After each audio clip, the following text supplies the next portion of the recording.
I ain't gonna lie. I was holding my breath. But good job, Big Ten. Think they made the right call. I was scared it was gonna be something huge, like indefinitely or all of next season. But they gave Harbaugh a 3-game suspension. I guess that's what it would be because it's for the rest of the regular season. And if I'm thinking correctly, that's only 3 more games. But they already went 3 or 4 at the beginning of the season without him. So let's talk top 4 though. I think Georgia should be number 1. I hate the fact that what you've done in the past solidifies you in your spot. But Georgia hasn't done no less than Ohio State, and Ohio State hasn't done no more than Georgia. Everyone, they beat a ranked Notre Dame team. They were ranked, but now that one doesn't look too good. I think like towards the end of the year, or as time goes, if who you've beat become unranked, is it really that good of a win? Like, we beat them when they were 5th in the nation. Yeah, but they've lost 5 games since then. I mean, that's not what happened with Notre Dame. That's just an example. I mean, I've seen teams who are like, they beat so-and-so and it wasn't a good win. But then by the end of the year, that team that they beat is ranked. And it's like, okay, you're going to give them credit now? Usually not. But Georgia should be number 1. I don't care if Ohio State's 2nd or if Ohio State's 3rd or Michigan's 3rd and Michigan's 2nd. Those 2 teams are right there. We're going to find out who's who here in a few weeks. Even if Michigan loses to Penn State, Michigan goes on to beat Ohio State, then we got a conundrum, but oh well. And then you got your 4th-ranked team. I'm a Florida State fan. I'm a Seminole. I don't think they're the 4th best team. I don't think they can beat Texas. I don't think they can beat Oregon. But I think they can beat Washington. Washington's kind of like Florida State, up and down roller coaster. They're never consistent.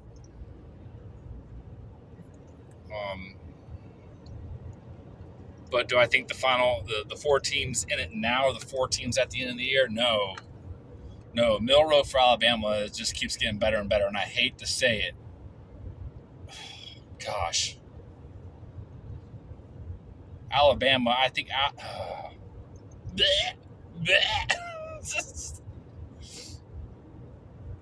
Oh, man. I'm a Florida State fan, but I tell you what, my ranked hated teams are Ohio State, Alabama, and then the Gators, then the Hurricanes.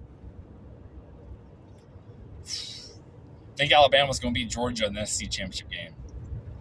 Milroe's he's getting scary. He's just getting really good with his decision making. But we'll find out about Georgia this week again because I'm pretty sure they have Ole Miss. We're going to figure out about Michigan. But, what if Michigan loses this week? They didn't have their coach on the sideline. But usually the way it works in the Big Ten, the only team that can have an excuse is Ohio State. Michigan, if they lose the Harbaugh, it's like, see, they couldn't win without cheating now. It's just Michigan has to win it all now. But even then, they're like, they cheated to get there. Go watch the highlights. You can't push someone down just because you know the signs. Anyways, that's beside the point. But my final 4, I think, by the end of the year is Michigan, Ohio State's going to be number 1. Do you put Florida State at 2 if they go undefeated ahead of an SEC champion Alabama and then the 2nd Big Ten team? I think you just keep Florida State at 4. They're going to be 1 versus 4 at the end of the year, obviously. I mean, I meant to say it's Ohio State, Florida State, or Michigan, Florida State at the end of the year. But I don't think Florida State's going to go undefeated either. They're just too sloppy. So I don't even know who to put up 4. But my 3 teams, Ohio State, Michigan, and Alabama. That's my 3 for as of right now. The 4th one, who cares? I mean, I care. I hope Florida State gets in. I think if Florida State put together their best game start to finish, they have a better game than any other team. If every team put their best game on the table, I really do think Florida State has the best game locked and loaded. Can they fire it off? I don't think so. I don't think they can. I think, their best versus anyone's best. Florida State wins. There's just too much talent, especially on defense. I don't know what's up with the defense. No one should be able to run the ball. No one should be able to pass the ball because the pass rush is just, it's just so aggravating talking about Florida State. I'd rather not. Ohio State just starts off too slow for me. Their offense in the first half, they were almost in trouble with Rutgers. And, I ain't going to say Ohio State didn't shoot themselves in the foot, and make some mistakes on themselves that game. But Rutgers did too. On a team who can get in the red zone and score, that side, your side of the field and not kick field goals, you're down 21-7 going in the half that game. That's crazy. And it seems like every game Ohio State's just slow. To me, that's going to come to bite them in the days to come. Whether it be Michigan or the first round or the championship, I think that's going to bite them eventually. I can say something about Michigan. They're kind of slow. I think if they get behind, what do? We haven't seen McCarthy have to throw the ball. I mean, he's efficient. Don't get me wrong. I think he's better than McCord. Georgia's just from top to bottom. They're just good. But I think Alabama has Milroe, who's a star player who can change the game in an instant. I mean, Georgia has Bowers, but Bowers has to have the ball thrown to him and he has to catch it. Milroe has the ball on hand. He does what he wants.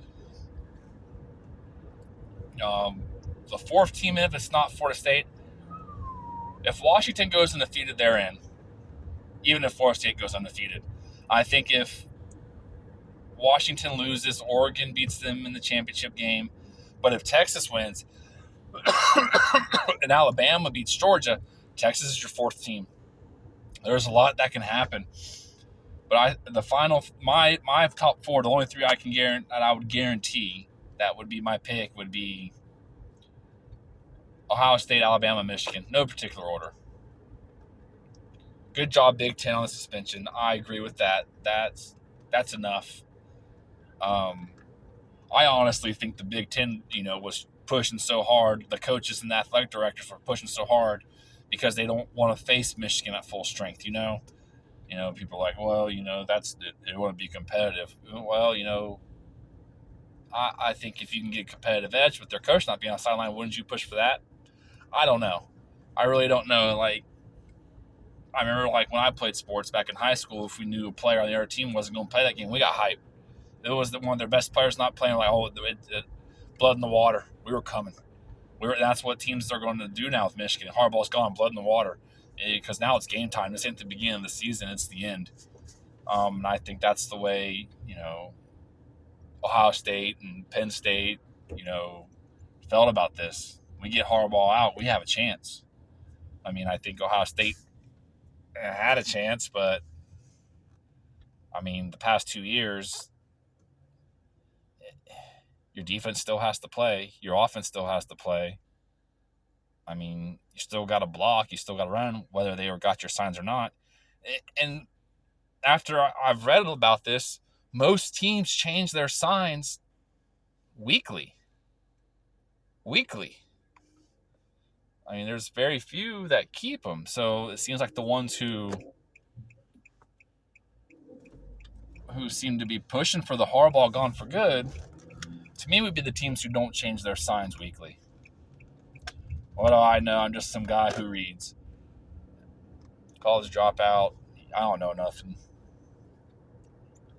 Anyways, just wanted to talk about the Harbaugh, and then I got into the CFP, and good job, Big Ten. I feel like we did this justice. Let's keep investigating, though, because we do have shared information among other teams about signs.